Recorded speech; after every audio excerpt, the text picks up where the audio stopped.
프랑스에 아주 유명한 의사 한 분이 있었습니다. 이 명성을 듣고 어느 날 한 환자가 이 의사를 찾아왔어요. 그래서 의사에게 다짜고짜 이렇게 이야기를 합니다. 저는 도대체 살아가는데 아무런 기쁨이 없고 일평생 웃음다운 웃음을 한 번도 웃어보지 못했습니다. 이 병을 좀 고쳐 주십시오. 의사 선생님은 한참을 고민을 했습니다. 아니 도대체 이런 병을 어떻게 고치겠나. 그래서 솔직히 저는 이 병을 고칠 자신이 없습니다. 그저 세계 여행이나 다니면서 잡념을 버리고 마음을 편하게 가지세요. 이랬더니 환자가 이야기를 합니다. 예, 저는 벌써 3번이나 세계 여행을 다녀왔습니다. 난감한 의사는 한참 침묵을 지키다가 이렇게 또 한 가지 제안을 합니다. 그러면 아주 좋은 방법이 하나 있는데 영국에 가면 메디주라는 아주 유명한 코미디언이 있습니다. 이분이 출연하는 극장에 가서 한 달 동안 열심히 공연을 보고 웃으면 아마 그 병은 고쳐질 것입니다. 그랬더니 이 환자가 선웃음을 지으며 이렇게 이야기해요. 선생님 참 답답하십니다. 제가 바로 메디주입니다. 이러더라는 거예요. 참 의미심장한 이야기예요. 인간은 모두 다 기쁨 속에 살다 가기를 소원하지만 이 세상에서는 그 어떤 것을 통해서도 참 기쁨을 얻을 수가 없습니다. 우리를 짓누르는 고통과 근심, 두려움 이런 상황에서 벗어나려고 참 별짓을 다 해보고 삽니다. 제가 한번 TV에 보니까 웃음 동호회라는 것이 있더라고요. 그래서 매일 모여서 1시간씩 억지로 웃는 거예요. 막 소리를 내가지고 1시간 동안 그냥 내가 보면 완전 미친 사람인데 어쨌든 이분들은 이렇게라도 해서 좀 마음에 기쁨을 찾아보려고 애를 써요. 뭐 이렇게 한다고 그 마음에 기쁨이 있겠습니까? 참 살아가면서 보니까 진실된 기쁨의 웃음을 웃고 살아가는 사람 보기가 참 쉽지가 않아요. 재밌는 이야기입니다만 어느 장례식장에 참 보기 드물게 그날 한결같이 웃는 시체가 3구가 들어갔다고 그래요. 크게 웃다가 죽었다는 것입니다. 첫 번째 사람은 로또 복권이 당첨돼서 너무 기뻐하다가 심장마비로 죽었다고 합니다. 둘째는 아들이 상수를 해서 서울대학에 합격해서 너무 기뻐하다가 이것도 심장마비로 죽었다고 합니다. 세 번째 사람은 벼락을 맞아 죽었습니다. 번쩍할 때 사진 찍는 줄 알고 치자하다가 죽었다고 합니다. 참 섭섭한 웃음입니다. 좀 웃어봐. 나만 웃기가 민망하잖아. 이 세상에서 이렇게 진정으로 웃을 수 있는 그런 기쁨이 있다면 얼마나 좋겠습니까? 영원히 웃다가만 갈 수 있다면 얼마나 좋겠어요. 여기 기독교는 바로 희락과 기쁨의 종교입니다. 이 기독교의 핵이에요. 희락의 종교다. 기쁨의 종교.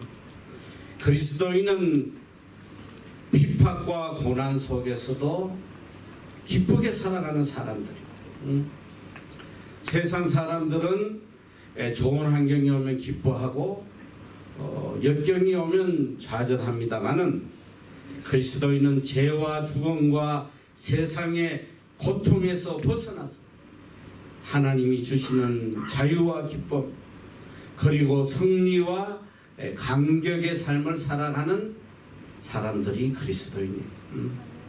그리스도인은 손해를 보면서도 기뻐하고 고난 속에서도 즐거워하는 사람들입니다. 세상 폭풍과 역경 속에서도 오히려 찬송을 부르고 기도하며 감사하며 살아가는 사람들이 그리스도인이에요. 그 이유는 바로 예수 그리스도 때문입니다. 우리의 기쁨 대신 예수님이 우리와 함께 계시기 때문에 우리는 어떤 상황 속에서도 세상이 줄 수 없는 기쁨을 누리고 살아가는 것입니다. 영국 옥스포드 의과대학에서 연구한 결과입니다. 이 어린아이와 어른의 웃음에 대해서 연구를 했는데, 이 어린아이는 하루에 400번에서 500번을 웃는다고 해요. 그런데 장년이 되면 이 웃음이 하루에 10번에서 20번으로 줄어든다고 합니다. 인간은 이렇게 기쁨과 웃음 속에서 태어났지만 점차 기쁨과 웃음을 잃어버리고 인생을 끝을 맺는다는 것입니다. 어렸을 때 그렇게 기뻐하던 사람이 살아가면서 점점 기쁨과 웃음을 잃어가요. 왜 그러냐? 그 이유는 그 삶 속에 예수 그리스도가 계시지 않기 때문에 그래요. 한 신학자가 이런 이야기를 합니다. 우울한 그리스도인은 그 자체가 못습니다. 어떻게 예수를 믿으면서 우울한 삶을 살 수 있냐? 기독교를 검은 상복과 슬픈 얼굴에 연관시키는 것만큼 해를 끼치는 것이 없다, 이렇게 이야기했어요. 기독교에는 세상이 모르는 독특한 기쁨이 있다는 것입니다. 그러므로 우리가 이 기쁨을 알면 예수를 바로 믿는 사람이고, 이 기쁨을 알면서도 누리지 못한다면 이건 병든 신앙이니, 이 기쁨을 전혀 모른다면 아직 참 신앙을 깨닫지 못한 사람입니다. 기독교에는 3대 덕이 있어요. 항상 기뻐해라, 쉬지 말고 기도해라, 범사에 감사해라. 이것이 기독교의 3대 덕입니다. 가장 중요한 게 뭐냐? 가장 첫 번째, 항상 기뻐하는 것. 이 참 놀랍지 않아? 기도보다, 감사보다 기쁨이 우선된다, 이 소리야. 기쁨이 우선되지 않으면 참된 기도가 나오지도 않을 뿐더러 참된 감사도 그 삶에 없습니다. 그래서 제일 중요한 것이 우리 삶의 기쁨이에요. 그리스도인은 삶의 기쁨이 있어야 된단 말이에요. 기쁨. 참된 그리스도인이란 입술에 말로 표현되는 것이 아니고 바로 기쁨에 찬 얼굴에, 그 모습에 나타나는 거예요. 신앙의 정도는 기쁨의 정도와 비례한다고 해요. 신앙이 깊으면 깊을수록 내 삶의 기쁨이 깊어질 수밖에 없는 거예요. 아직도 내 마음에 기쁨이 없고 늘 슬픔과 괴로움이 가득 차 있다면 나는 참 그리스도인이 아님을 알아야 합니다. 세상의 기쁨이란 무엇을 받아야 기쁘고 얻어야 기쁘고 무엇을 이루어야 기쁨을 누린다고 정의합니다만, 오늘 우리 그리스도인이 누리는 기쁨은 전혀 차원이 다른 그런 기쁨입니다. 오늘 본문에서는 그리스도인이 가져야 할 세 가지의 모습을 말씀하고 있어요. 자, 보니까 주 안에서 항상 기뻐하라.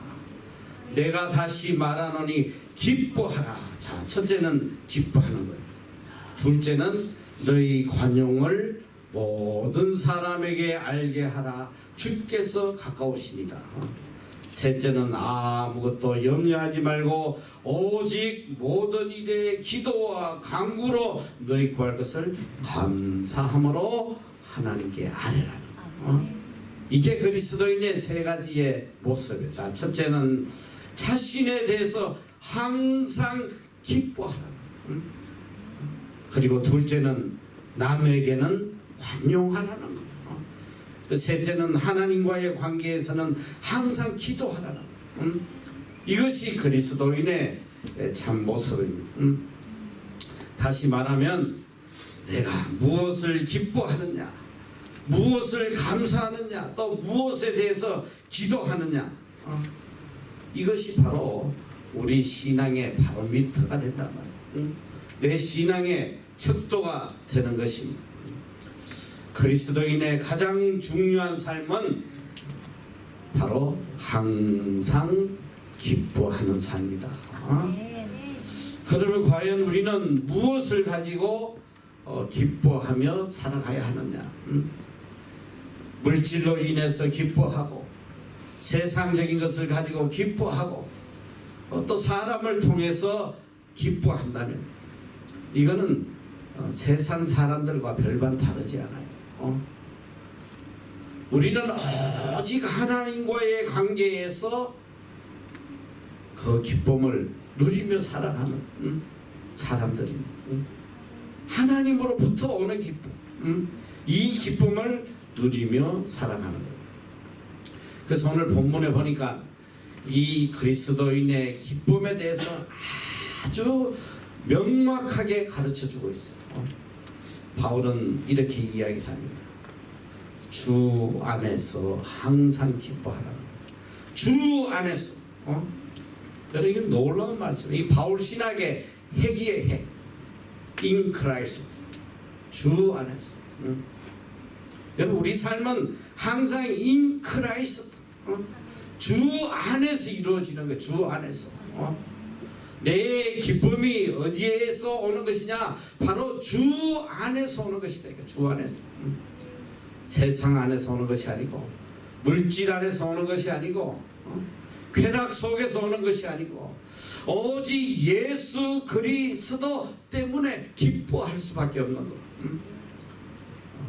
이 삶이 우리 그리스도인의 삶이란 말이죠.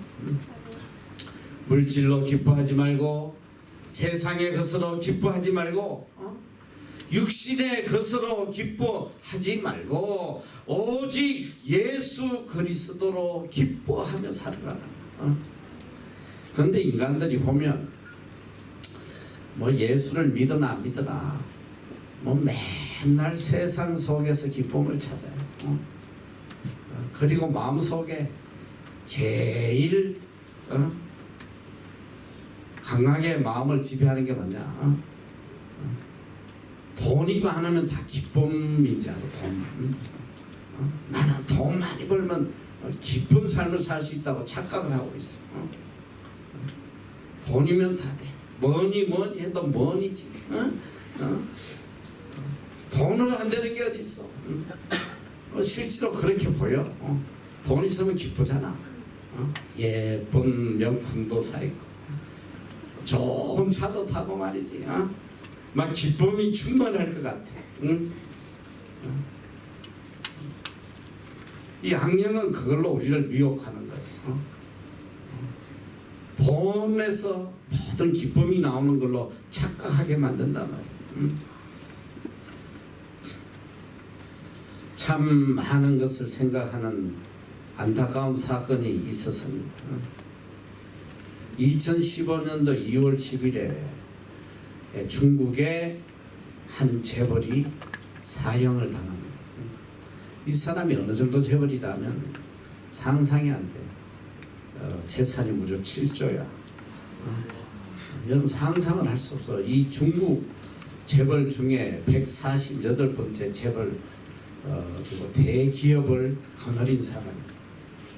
이 사람은 너무너무 찢어지게 가난하게 살았기 때문에 일생의 목적이 오직 돈 버는 것, 이 돈만이 내 인생의 목적이고 이 돈만이 나에게 삶의 기쁨을 준다고 생각해요. 그리고 물불 가리지 않고 수단과 방법 가리지 않고 돈 모으는 데 혈안이 됩니다. 그래서 광산 재벌이 됐어요. 어마어마한 부를 축적합니다. 그 자기 이 재산을 모으는 데 있어서 경쟁자가 나타나면 다 죽여버렸어요. 조폭을 거느리고 조폭을 통해서 그냥 자기의 경쟁자를 무려 8명이나 죽이는 그런 악랄한 방법으로 부를 착복을 한 어마어마한 재벌이 되었습니다. 그런데 그를 돌봐주던 거물 정치인이 하나 구속됨으로 인해서 그의 삶도 끝이 나기 시작해요. 그의 모든 비리가 드러나면서 그와 그의 가족들 또 동업자들 무려 5명이 사형을 당하게 돼요. 그가 이 사형을 당하기 직전에 마지막으로 울부짖으면서 한 말이 있어요. 참 가슴에 와닿는 말이에요. 통곡을 하면서 다시 한번 인생을 살 수 있다면 노점이나 작은 가게를 차리고 가족을 돌보며 살고 싶다. 그리고 감옥에 있을 동안 그는 아주 의미심장한 글을 남겼어요. 내 야망 인생 모든 게 잠깐인 것을, 그리 모질게 살지 않아도 되는 것을, 바람의 말에 귀를 기울이며 물처럼 그냥 흐르며 살아도 되는 것을, 악쓰고 소리 지르며 악착같이 살지 않아도 되는 것을, 말 한마디 참고 물 한 모금 먼저 건네주며 잘난 것만 재지 말고 못난 것도 보듬으면서 거울 속에 자신을 바라보듯이 서로 불쌍히 여기고 원망하고 미워하지 않고 용서하며 살 걸 그랬습니다. 세월의 흐름이 모든 게 잠깐인 삶을 살아간다는 것을, 흐르는 물은 늘 그 자리에 있지 않다는 것을 왜 나만 모르고 살았을까? 낙낙장송은 말고도 그저 잡목님 근처에 찔레나무 되어 살아도 좋을 것을, 근처에 도랑물 시냇물 졸졸 거리는 물소리를 들으며 살아가는 그냥 소나무 한 그루가 되면 그만이었던 것을, 무엇을 얼마나 더 부귀영화를 누리겠다고 그동안 아둥바둥 살아왔는지 몰라. 사랑도 예쁘게 익어야 한다는 것을, 덜 익은 사랑은 쓰고 아프다는 것을, 예쁜 마음으로 기다려야 한다는 것을 젊은 날에 나는 왜 몰랐나.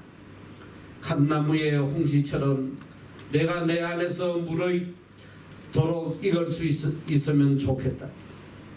아프더라도 겨울 감나무 가지 끝에 남아있다가 마지막 지나는 바람이 전하는 말이라도 들었으면 좋았을걸. 응? 끌끌 하다가 그냥 갔습니다. 응? 여러분, 세상의 것들은 절대로 우리에게 기쁨을 줄 수 없어요.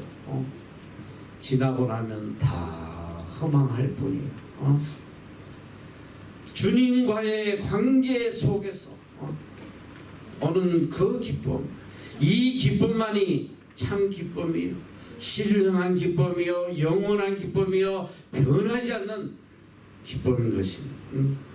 하나님의 자녀된 기쁨이요, 을을 통한 기쁨이요, 섬김을 통한 기쁨이요, 선을 통한 기쁨입니다. 이것은 무엇을 가지고 안 가지고 성공하고 뭐 이런 차원의 말이 아니에요.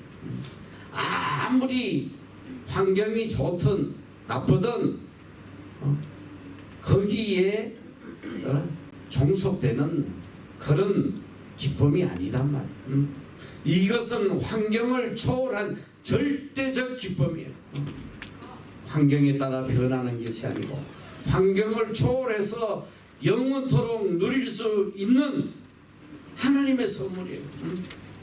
이 기쁨은 오직 그리스도인만이 누릴 수 있는 기쁨이에요. 주 안에서만 누릴 수 있는 하나님의 선물입니다. 가난해도 기쁩니다. 병들어도 기뻐요. 실패해도 기뻐요. 슬퍼할 수밖에 없는 환경인데도 기쁨이 충만하다 있어요. 원망할 수밖에 없는 환경인데도 감사가 충만해요.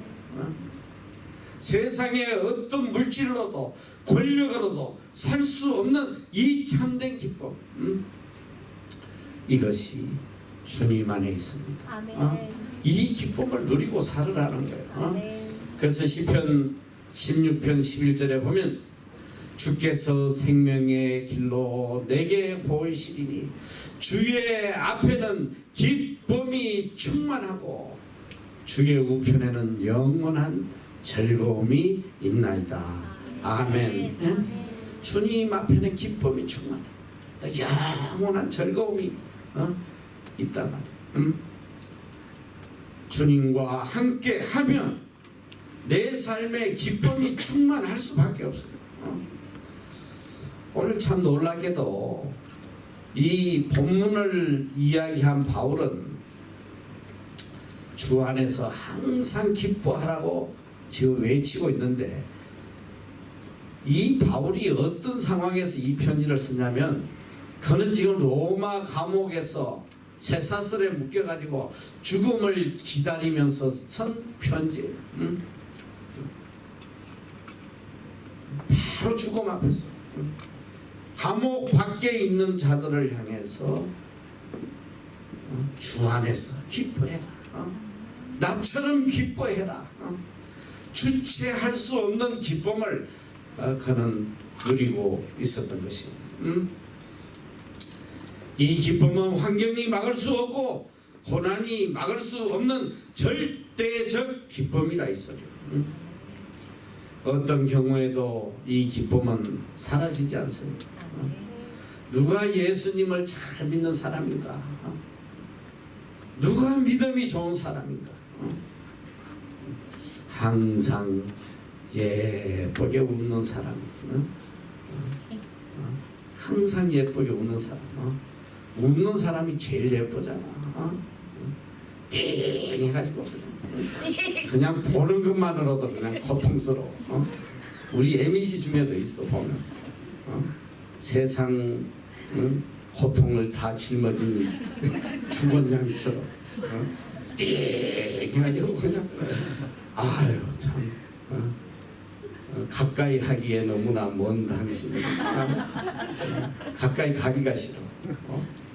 근데 항상 생글생글 웃어. 보기만 봐도 기분이 좋아. 뭐 있으면 그냥 주고 싶어 그냥.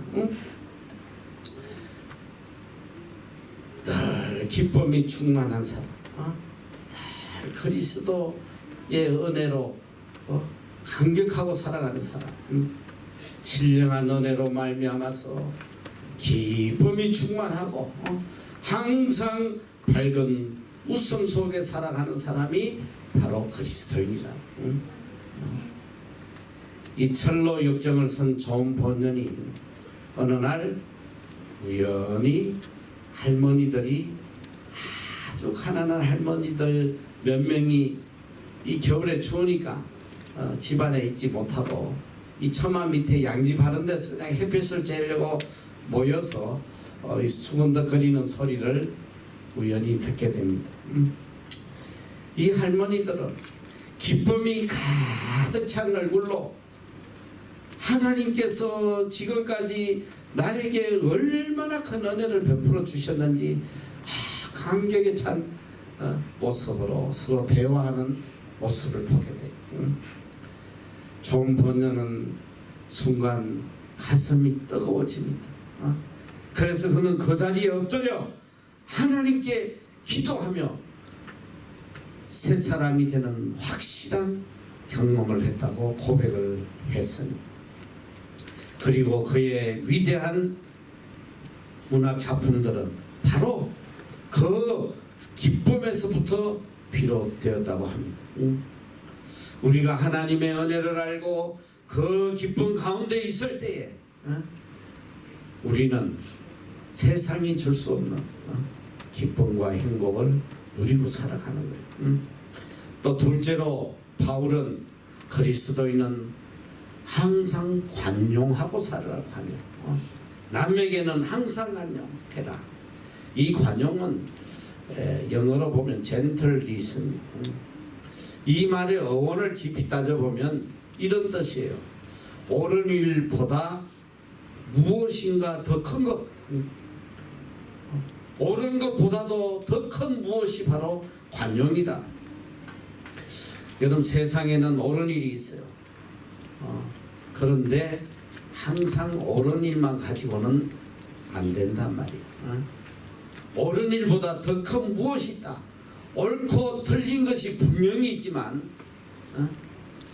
잘못된 사람의 마음을 다치게 할까봐 너그럽게 덮어주는 거예요. 분명히 잘못됐지만, 분명히 이것이 옳지만, 옳고 그름을 따지기 전에 덮어주고 이해해주는, 감사주는 옳은 것보다 더 큰 무엇이 관용이라고 그래요. 여러분, 부모님들이 이 자녀를 교육시킬 때에 옳고 그런 거를 따지면 그 애는 하루 종일 얻어 터져야 돼. 소망이 없는 거예요. 그러나 웬만한 잘못은 또 이해하고 덮어줘요. 언젠가 고쳐질 거라는 관용의 마음으로 덮어줍니다. 이 관용은 아주 깊고 차원 높은 사랑을 또한 말씀하고 계십니다. 바로 예수 그리스도께서 우리를 이에게 관용하셨거든. 다 죄를 덮어주고 끝까지 돌아설 때까지 참고 인내하고 기다리셨다는 것. 그래서 이 관용은 항상 기쁨과 병행하는 거예요. 기쁨이 없는 사람, 내 자신에게 기쁨이 없는 사람은 절대 남에게 관용할 수가 없는 거예요. 그래서 기쁨은 항상 관용과 함께 간다. 이기적인 기쁨이 아니라 다른 사람에게 그대로 전달되는 이런 생산적인 기쁨을 이야기합니다. 그래서 이 관용의 조건은 먼저 내 삶에 기쁨이 있고 내 삶에 여유가 있을 때에 이루어지는 행위입니다. 관용은 기쁨을 함께 나누는 것이고, 또 관용은 다른 말로 하면 또 상대방에 대한 관대함이에요. generous. 이 관대함이라는 내용 안에 generosity라는 뜻도 있어요. 남에게 아주 인색하지 않고 관대한 거. 그 기쁨을 항상 이웃과 함께 나누는 거예요. 그 바울은 이웃에게, 남에게는 항상 관용을 해라. 그런데 어디까지 관용을 해야 되냐? 모든 사람에게 알게, 모든 사람이 알 수 있도록 관용의 삶을 살아라. 왜 그래야 되냐? 주께서 가까우시다. 주님이 오실 날이 멀지 않으니까 너무 빡빡하게 그냥 옳고 그런 거 따지고 야박하게 살지 말라는 거예요. 좀 그리스도인은 좀 항상 넉넉한 마음으로 상대에게 기쁨을 주며 살아가라. 인색하면 안 돼. 또 다른 말로 하면 인색하지 말고 관대하게 살아가는. 그래서 여러분들 이제 살아가면서 항상 내가 기쁠 때 그 기쁨을 이웃과 같이 나눠야 돼. 자, 예를 들면 내가 로트루아에 여행을 갔다. 어디 여행을 가면 내가 얼마나 신이 나. 여행하고 즐겁고. 그런데 이 내 기쁨을 위해서 많은 사람들이 희생하고 있다는 걸 또 알아야지. 그래서 이제 뭐 요번에는 여러분이 뭐 다 같이 샀으니까 다행이다. 이때 호텔에 가서 자고 하면 항상 보면 그 방을 더럽게 해놔도 깨끗하게 또 침상을 정리해주고 또 내가 안락하게 시dak하게 해주는 그런 청소하는 사람들이 항상 있어요. 서빙하고 뭐 제 이야기해서 뭐 하지만 저는 그래. 항상 가면 항상 침대에다가 돈을 동전 나는 뭐 1불 2불 그런 거 대체하게 놓자. 10불이든 20불이든 항상 놓고 가요. 요번에도 내가 사흘 남섬을 좀 다녔지만 사흘 내내 계속 아침마다 10불짜리를 올려놓고 옵니다. 왜? 이 기쁨을 나눠야 되는 거야. 내가 기쁘면 또 다른 사람도 기쁘게. 또 식당에 가면 이렇게 서빙해주는 사람도 그분들 때문에 얼마나 맛있는 식사를 할 수 있어. 뭐 밥값 다 냈는데 그게 아니야. 또 서빙하는 사람들 보면 또 이렇게 같이 기쁨을 좀 나누고 말이지. 이게 관용의 마음. 남을 배려하고 남에게 제너러스하고 관대하고 또 내 기쁨을 좀 함께 나누고 이런 마음을 가지고 살아가는 어떤 환경에서든지 넓은 마음으로 사랑으로 덮어주며 살아가라. 이것이 관용의 마음입니다. 사실 우리 힘으로 관용하기는 참 어려워요. 예수 그리스도 안에 거할 때에 우리는 비로소 참된 관용의 삶을 살아갈 수 있습니다. 또 세 번째 그리스도인의 모습은 바로 기도하는 삶을 살아가는 거예요. 염려하지 말고 아무것도 염려하지 말고 그리스도인의 삶이 염려의 삶이라면 이거는 아름답지 않은 거예요. 한번 생각을 하면 맨날 그냥 교회 다니면 하루 종일 염려만 하고 사람들 만나 입만 열면 그냥 염려만 하고 하지. 이게 그리스도인의 모습이 아니라는 거예요. 그리스도인은 첫째 아무것도 염려하지 말고 그 입에서 감사가 차고 넘치라 이 소리야. 항상 하나님께 감사함으로 아뢰라. 염려거리가 있으면 염려하는 대신에 오히려 감사하고 하나님께 아뢰라는 거예요. 이게 그리스도인의 삶이다. 그런데 우리가 사실 그리스도인이라고 하면서도 우리 삶에 염려가 너무 많아요. 그냥 지식적으로는 염려하면 안 된다는 거 알면서도 내 마음은 항상 염려로 그냥 가득 차 있어.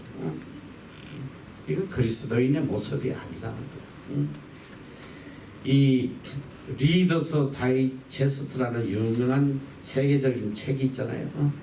그 책에 이 염려에 대해서 이렇게 소개를 한 글이 있습니다. 염려는 하나의 버릇이다. 걱정하기 시작하면 이것은 버릇이 되어서 끝없이 걱정을 하는 삶을 살게 된다. 그리고 이 염려의 7가지를 소개하는데 첫째는 지나간 일을 염려한다는 거예요. 이미 다 끝나버렸어. 버스 떠났어. 그런데도 계속 잊지 못하고 염려하고 살아간다. 후회하면서. 그리고 두 번째는 있을 수도 있고 없을 수도 있는 일을 두고 미리 땡겨서 걱정하는 거예요. 일어날지 안 일어날지도 모르는데 미리 걱정하는 거예요. 코로나 걸리면 어떡하지?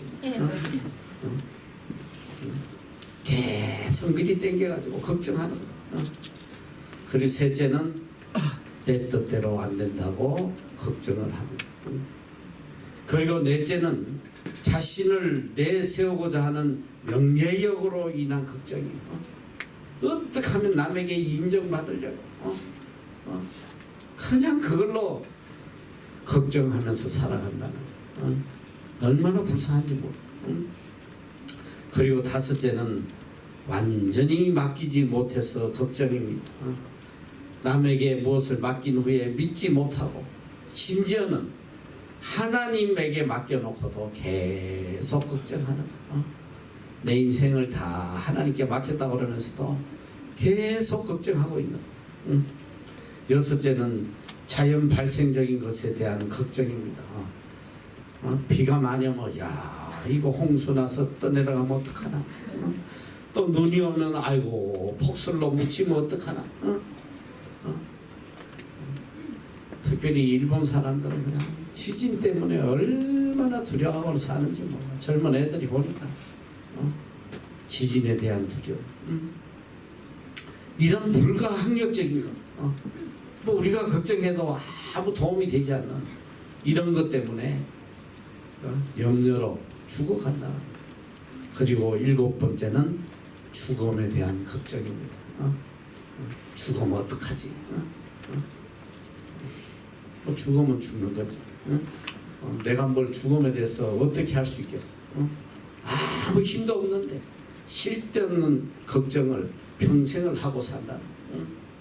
그래서 노만 빈센트라는 박사는 이 쓸데없는 걱정이라는 글에서 한 연구기관의 조사를 인용해서 이렇게 이야기를 합니다.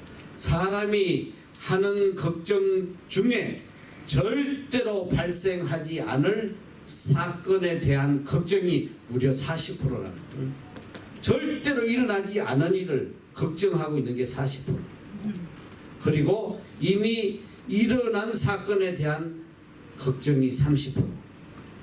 별로 신경 쓸 일이 아닌 작은 일에 대한 걱정이 22%. 그리고 우리가 절대로 바꿀 수 없는 사건에 대한 걱정이 4%.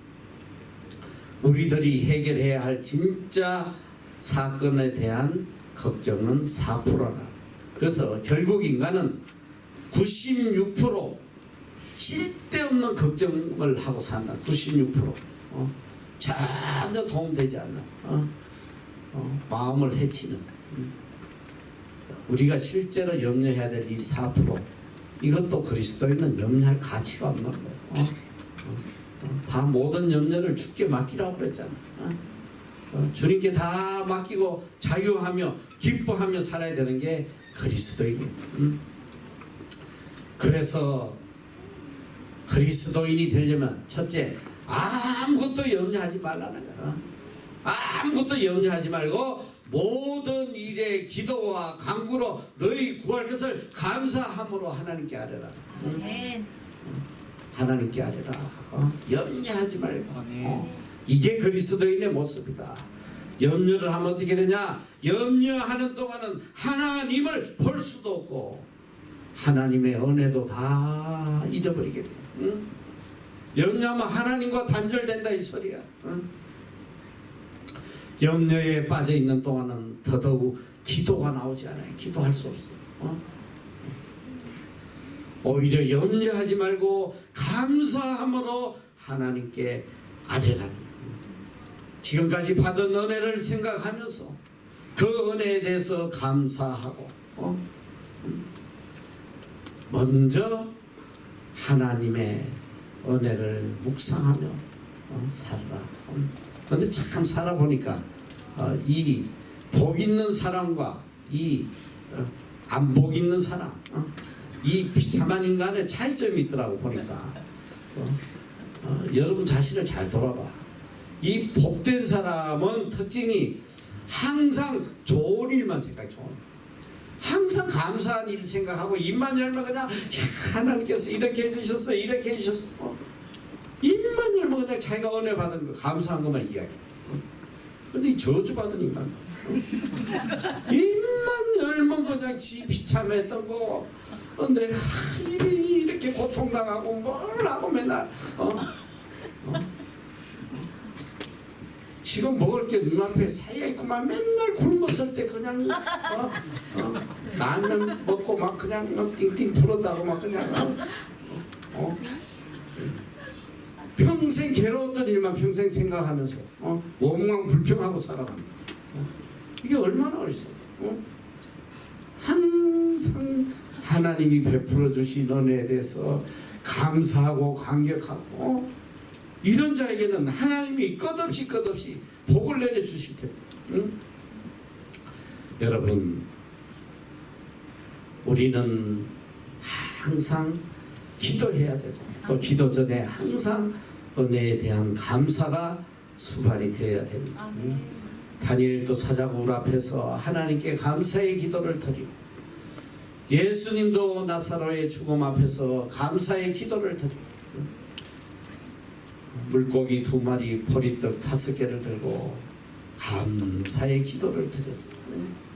어떤 환경에서든지 감사하는 자, 이런 자에게는 기적이 일어나는 거예요. 이게 바로 그리스도인의 모습이란 말이에요. 감사하면 환경도 바뀌고 내 자신도 바뀌고 내 운명까지 바뀌어버린단 말이에요. 피난처라는 책을 쓴 유명한 코리 텐붐 여사의 이야기입니다. 이분이 그분의 언니 베시라는 여자와 이 라벤스부르크라는 나치 수용소에서 참 인간이 겪을 수 있는 최악의 고통을 오랫동안 겪었던 사람이에요. 그들이 거쳐간 수용소 가운데 가장 견디기 힘든 수용소가 바로 이 라벤스부르크였는데, 좁은 공간에 많은 사람들을 한꺼번에 수용을 해두고 그 안에는 막 이가 그냥 덕실덕실 거렸다네. 그곳에 들어간 첫날 그들은 늘 그래왔듯이 몰래 숨겨간 성경을 읽었습니다. 그날 말씀이 바로 데살로니가전서 5장 16절에서 18절이었어요. 항상 기뻐해라. 쉬지 말고 기도해라. 범사에 감사해라. 언니 베시는 그 말씀대로 새로운 환경의 모든 것에 대해서 하나님께 감사의 기도를 드리자고 이야기를 했습니다. 그때 이 코리는 단호하게 거절합니다. 아니, 이런 상황에서 무슨 감사의 기도가 나와? 이 이가 덕슬거리는 환경에서 무슨 감사를 할 수 있냐고. 그런데 그 베시는 끝까지 아니야, 우리가 하나님께 감사 기도를 드려야 돼. 하도 강하게 이야기를 해서 같이 감사의 기도를 드렸다는 거예요. 그리고 몇 달이 지냈는데 이상한 것은 그들이 성경 공부를 하고 기도를 하는데 어느 간수도 와서 들여다보지 않는 거예요. 그래서 가장 안전하게 평안하게 거기서 성경 공부와 기도 모임을 할 수 있었습니다. 나중에 안일인데 그곳에 이들이 너무 덕실거렸어. 간수들이 아무도 근처에 오려고 하지 않았다는 거예요. 그들의 열악한 환경이 오히려 하나님과 가까워지는데 가장 좋은 환경이었던 것입니다. 이들의 열악한 환경이 비록 육신적으로는 고통스러운 것이었지만 영적으로 하나님과 더욱 가까워지고 더욱더 충실한 신앙생활을 하는데 크게 도움이 되었다고 고백을 했습니다. 여러분, 어떤 상황에서도 감사해야 돼요. 염려하지 말고 감사해라. 그러면 어떤 일이 일어나느냐? 정말 놀라운 말씀. 7절 말씀. 모든 지각에 뛰어난 하나님의 평강이 그리스도 예수 안에서 너희 마음과 생각을 지키시리라. 이거 쉽게 이야기하면 뭐냐면 어떤 상황에서든지 하나님의 평강이 내 마음을 주장한다는 거야. 내 마음. 그러니까 내 마음에 평강이 차고 넘친다는 거야. 하나님이 주시는 기쁨과 평안이 차고 넘치는 그런 삶을 살게 된다는 거야. 이건 환경의 문제가 아니야. 그리스도인은 환경을 초월해서 사는 사람. 남들은 다 죽겠다고 하는 환경에서도 그리스도인은 말로 할 수 없는 기쁨과 평안이 차고 넘치는 이게 그리스도인의 모습이에요. 최근에 보니까 뉴스에 보니까 이 미국에도 코로나가 지금 퍼져서 난리인데 어느 재벌이 이 코로나로 집에서 자가격리 하는데 그걸 못 견뎌가지고 자살을 했더라. 재벌인데 뭐 재벌이 뭐하나 수많은 돈이 있어도 그 마음에 기쁨을 주지 못해요. 여러분 하나님의 평강이 내 마음에 임하면 슬픔도 기쁨도 고통도 우울도 다 사라지고 내가 있는 그곳이 천국이 된다 이 소리야. 그곳이 어떤 곳이다.